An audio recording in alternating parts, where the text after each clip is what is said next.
Well, hey, howdy. Welcome to Camp Dog Workshop, July 5th. And I still have all my fingers on both hands. Say 4th of July. Okay, here's a little more on 316 arc lantern shades.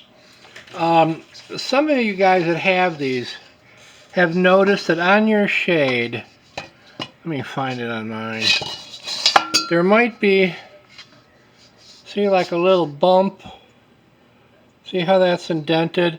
And sometimes that'll even have a stress crack.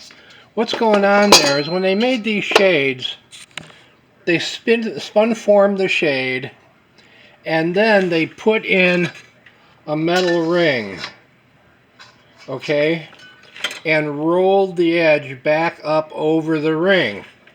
The problem is, these rings are made out of steel.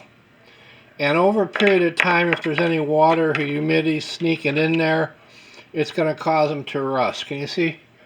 This guy's got some pitting. And you guys that know anything about metal know that when something rusts, it expands.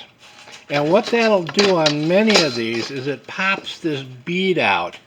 And sometimes it pushes it out so far you can actually see the metal steel ring inside. That little bump here, what that's all about is when they put the ring in, these two pieces, they didn't braze it or anything, it's just loose ends. And that'll shift, and that causes that issue. Anyway, back to the meat of the video. I'm doing a restoration for one of my guys, and his ring was so terribly rusted, I had pop out all around the shade. There's no way I could do any kind of cosmetic fix on it.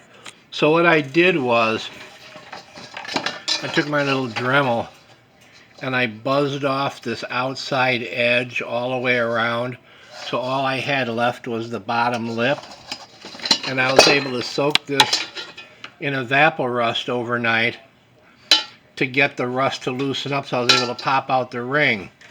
And then what I did was I took some copper, let me see if I got a little piece of it, anyway, heavy copper wire, and I made a new ring. And what I did different was I brazed the ends together so it's a solid ring. And I made these little clamps to do this, because I've had to do this a number of times. These clamps will hold the new ring in place. You can see on the inside, I don't know if you can see it. See, I still have the bottom of the original ring.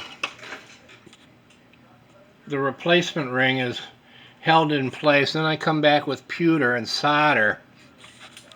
Come back with an abrasive wheel and smooth everything out.